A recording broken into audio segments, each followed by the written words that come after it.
The real Pied Piper. He was paid to take the children and never returned them. No one remembered the exact day the piper arrived. He didn't enter like a man. He drifted in with the fog that rolled off the Weser River, a ghost wrapped in color. His coat shimmered like it had swallowed the sun and moon. Emerald green, fire red, midnight blue, stitched with golden thread that looked like it hummed with secrets. And his eyes, no one who looked into them could ever agree what color they were. Some said blue, like stormy seas. Others swore they glowed like dying embers. But everyone agreed on one thing. When he played that pipe, you didn't just hear the sound. You felt it inside your bones, like something ancient and forgotten had been awakened. Hameln was a town plagued by rats. Not ordinary rats, these were monstrous, feral things. They chewed through barrels, clawed through doors, bit children in their sleep. No trap worked, no poison lasted. Priests blessed the streets, nothing. The townspeople whispered that the town had been cursed, that the sins of the fathers were being visited upon the children. By the time the piper came, they were desperate enough to believe in anything. He offered no name. He didn't knock on the mayor's door. He just stood in the square and played. And the rats came. From under floorboards, out of drains, from behind church altars, they swarmed to him like he was their god, and he led them, dancing and piping, to the river, where they all plunged in and drowned, every last one. The town erupted in joy. Bells rang, people cried, children danced in the clean streets. The piper returned, his face calm, his pipe at his side, and he asked for his fee, 1,000 gold coins. The mayor laughed, said it was too much for a song, offered him 50, told him to be grateful, told him to leave. The piper said nothing, just stared, not at the mayor, but at the children, all of them, watching from windows, from doorways, from rooftops. His eyes swept over them like a tide, and then he walked away. That night, a new sound filled the streets. Not bells, not laughter, not screaming. Music, soft and sweet, like a lullaby soaked in wine and smoke. It wove through the alleys, climbed up staircases, slipped under doors. Every child heard it in their dreams, and they rose. They walked barefoot, half asleep, following the song only they could hear. Their parents slept on, trapped in dreams of heavy silence. No barking dogs, no creaking floors, just music and moonlight. Down the cobblestone roads they marched, girls in nightgowns, boys clutching wooden swords and stuffed toys. 200 children, eyes glazed, smiles soft. The piper walked ahead, his coat glowing in the dark, his pipe calling them forward. Into the forest, past the hills, toward the mountain. At sunrise, the town woke to silence. No footsteps, no giggles, no arguments over breakfast bread. The beds were empty, the shoes untouched, and when the panic hit, it hit like a storm. Mothers screamed until their voices bled. Fathers clawed at the forest. The mayor called for horses. But there were no tracks, no blood, no bodies, just echoes, and a mountain that stood, as it always had, silent and watching. They searched for days, then weeks. They paid hunters, monks, mercenaries. Some said the piper had taken them underground, into caverns that led to other worlds. Others said he'd drowned them like the rats. A few whispered he'd simply sold them to a kingdom beyond the mountains where children were currency. But no one knew. No one ever saw them again. And so the legend grew. The tale of Hameln became a warning, a lullaby turned curse. Don't break your promises. Don't mock the ones who hold power you don't understand. And never, ever ignore the music, because if you do, one day it might come for your children too. But that's only the version they let survive. That's the version that makes the piper a villain, a thief, a monster. What they never told you is why he really came. Because the piper wasn't there for gold. He was there for revenge. And the children weren't victims. They were chosen. Long before the rats, long before the song, there was another story, one the elders refused to pass on. But the forest remembered, the mountains remembered, and deep below Hameln's foundations, in the catacombs sealed with iron and prayers, the truth slept like a corpse waiting to wake. Centuries ago, when Hameln was barely more than a cluster of huts and smoke, the town was dying. Plague had gutted it. Children coughed blood, mothers buried swaddled bones, crops turned to ash. The townsfolk cried to every god, every devil, every star. And one night, something answered. A man appeared, tall, thin, barefoot, his skin pale as snow, his hair black as ink. He wore a cloak made of nothing and spoke with a voice like wind-scraping stone. He offered them a pact. Their town would thrive, their children would grow strong, and the rats, the ones that always came when famine struck, would never return. All he asked was a promise, that when the time came, they would give back what was owed. They agreed. Of course they did. Desperate people always agree. He pressed a mark into the earth, a symbol that shimmered and sank like it had sunk into the world itself. From that moment, the town changed. Crops grew wild. Children laughed again. The rivers stayed clean. Strangers came and settled. Hameln thrived. And for 200 years, no one spoke of the barefoot man again. Generations passed. The symbol faded. But time doesn't forget, even if people do, especially not promises sealed with magic. And so, when the piper returned, because yes, it was him, just in a different face, a different name, the town should have remembered. But they didn't. They laughed at him, mocked him, denied his payment. The rats were never the problem. The piper had brought them to test the town to see if they remembered their debt. When they failed, he called them off. But what the town didn't understand was that the real payment had always been the children, not as a curse, as a trade, for life, for peace, for prosperity. They were the toll. Each child taken was the balance due for a life once spared. Each tiny footstep into the mountain was the closing of a circle the town tried to pretend never existed. The piper wasn't a villain, he was a collector, and he had waited long enough. That's why the music came in their dreams, because it wasn't theft, it was awakening. Those children were never asleep, they were remembering. After the children vanished, Hameln became a town frozen in whispers. It wasn't just grief, it was shame, thick and heavy like the fog that once carried the piper in. Doors that once opened with cheerful greetings now stayed bolted. Curtains never drew back. Candles burned low. The baker left loaves at doorsteps without knocking. The church bell rang, but no one came. What do you say when you've lost your future? What do you say when you gave it away? The mayor aged 10 years in 10 days. His wife stopped speaking altogether. The council met behind locked doors and lit no torches, speaking in hushed voices, as if the piper could still hear them. No one dared mention the old pact. To speak of it was to acknowledge it had been real. To acknowledge it meant admitting guilt. And so they rewrote it. The story. The memory. They called the piper a demon. A Veraslo. A curse. They said he bewitched the children, led them away with devilry. They said the town was innocent, that they had tried to pay him, but he had wanted more, much more. A lie crafted to fit inside bedtime stories and sermons.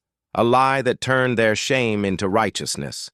They chiseled it into stone, painted it onto walls, taught it to their children, well, the children born after, because yes, they kept going. Eventually, life returned. Slowly, awkwardly, new families arrived, new children were born, but the air was never the same. Hameln was never joyful again.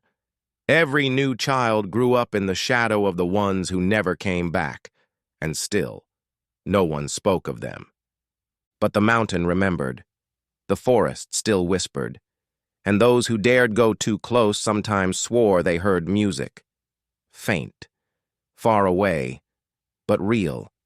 And sometimes they saw footprints, small, bare, fresh. No one ever dared climb the mountain where the children vanished, but that didn't mean no one tried. Decades after the disappearance, a hunter followed the fading sound of flute music to its base. He never came back. A monk from a distant abbey wandered there with a holy relic, praying to dispel the curse. They found his robe, folded neatly at the edge of the trees. Stories trickled out. Children born in nearby villages claimed to dream of a glowing man playing music beneath the ground. Elders brushed it off as nightmares.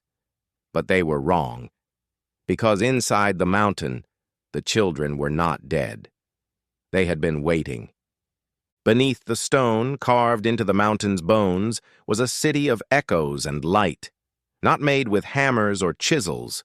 No, it had grown. Walls of glowing crystal, stairways that spiraled like vines, rivers that hummed with color. The piper had brought them there, not as prisoners, but as heirs. They were not being punished. They were being prepared. Each child carried the bloodline of the original pact. That mark pressed into the earth centuries ago wasn't just a symbol. It was a seal, a connection, a tether passed down through generations. The piper called only those who bore the thread. They were the payment, yes, but also the seed of something more. He taught them. Not with books or words, but with sound. Each note of his pipe unraveled memory. They remembered everything. Who their ancestors were. The deal that saved a town and damned a generation. The truth buried under sermons and bedtime stories. They learned silence was the first lie, and obedience the second. But the music was truth. The city beneath the mountain was a place out of time, a realm between worlds. The children never aged there. Or maybe they did, but differently. Some became tall and regal, cloaked in echoes. Others still looked 5 years old, but spoke with voices older than the hills. Their eyes glowed in the dark. Their songs shaped stone. And every so often, when the wind was just right, they would sing, together, as one. The world above would shiver, birds would scatter, and those in Hammon would bolt their doors tighter than before. The piper did not rule them. He walked among them, their guide, their watcher, their reminder. Some said he never slept. Others said he was no man at all. But the promise itself, given flesh and breath. He called them his children, not in blood but in bond, because he had not taken them from their homes. He had taken them back to their truth. They did not mourn the world above, because they remembered it. The hunger, the disease, the fear. They remembered fathers who hit, mothers who drank, priests who lied. They remembered being unwanted, forgotten, disposable. And they understood now. They had never belonged to that world. They belonged to this one, the world of the song, the world of the promise, the world of the kept word. One day the mountain will open again, but not to collect, to return. It started with birds, not their singing, but their silence. In the early spring of a year no one remembers clearly, the sky above Hammon was quiet. No chirps at dawn, no flapping wings, just a stillness that felt too heavy for morning. Then came the dreams. Children, again, woke sobbing, clutching at their pillows, whispering about music, sweet music, sad music, music that made them want to walk. The parents panicked. They called priests. They called doctors. Nothing helped.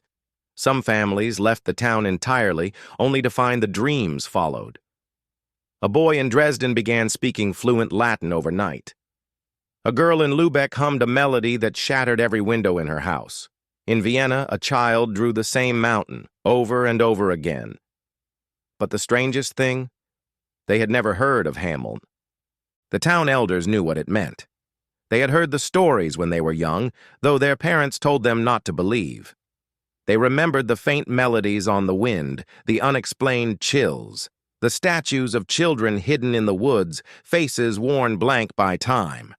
And now, the signs were everywhere again. One evening, a teacher found a student alone in a classroom long after dark. The boy was staring out the window, humming. His eyes glowed faintly. The teacher asked what he was doing. He didn't answer, just pointed toward the horizon and said, "He's tuning the pipe again." News never spread beyond the region. The world had moved on. It didn't believe in old stories or sacred debts, but beneath Hameln's cobblestones, the earth vibrated with a hum only the marked could hear. The descendants, the next generation of the pact. Because time had passed, yes, but bloodlines hadn't vanished. The piper was returning, not with rats, not with vengeance, but with a reckoning. He had watched from behind the veil. He had seen what the world had become, the broken promises, the poisoned waters, the forgotten children in new cities, still suffering under new names. The world had laughed at the old story, but it hadn't learned from it. It had repeated it, louder, bolder. And now, the music wasn't just for Hameln, it was for all of them. The chosen were awakening again, all across the world. They weren't afraid, they weren't confused. They remembered. They knew the song. There won't be a trumpet, no grand arrival, no fanfare, just a sound, soft at first, like wind curling through broken glass. Then the hum, then the note. It will rise from the cracks in pavement, from drains, from rusted swings in abandoned parks. People will feel it before they hear it, like a chill across the spine or a forgotten name whispered in the dark. It will move through cities, over oceans, through satellite wires and dreams. And the children will hear it. Not just children by age, but children of the pact, of the promise, of the silence. Some will be bankers, others bakers. Some will wear suits, others scars. It won't matter. The song will find them, remind them, call them, and they will follow. They won't walk in lines, hand in hand. They won't march in moonlight or drift across cobblestones. They will vanish in moments. From boardrooms, from classrooms, from locked houses with security alarms blinking red. Some will leave notes, others nothing. But all will go without fear, because he's not taking them. He's freeing them. The piper's final return isn't about revenge, it's about restoration. Correction, the balancing of a scale so long tilted it cracked the earth itself. He gave humanity a chance once. They turned the story into myth. They buried truth beneath pride. They forgot that promises have weight, and time remembers. Now, the world watches screens and scoffs at fairy tales. But when the song plays, there will be no denying it. The sky will change. The birds will vanish again. And every echo of every child taken before will come back in harmony. Hameln will hear it first, then Lübeck, then the cities with steel towers and glowing signs. No place is untouched, because no place is innocent. The children will not be coming to ask for justice. They will be coming to show what it looks like. And the piper? He will walk, barefoot, through the noise and the disbelief, wearing a coat woven from all the colors of human memory. His eyes will hold no rage, only memory, only music, only the truth the world tried so hard to forget. And when he stops playing, the silence will be eternal. So listen closely, because the next time the wind sounds like a flute, it might already be too late.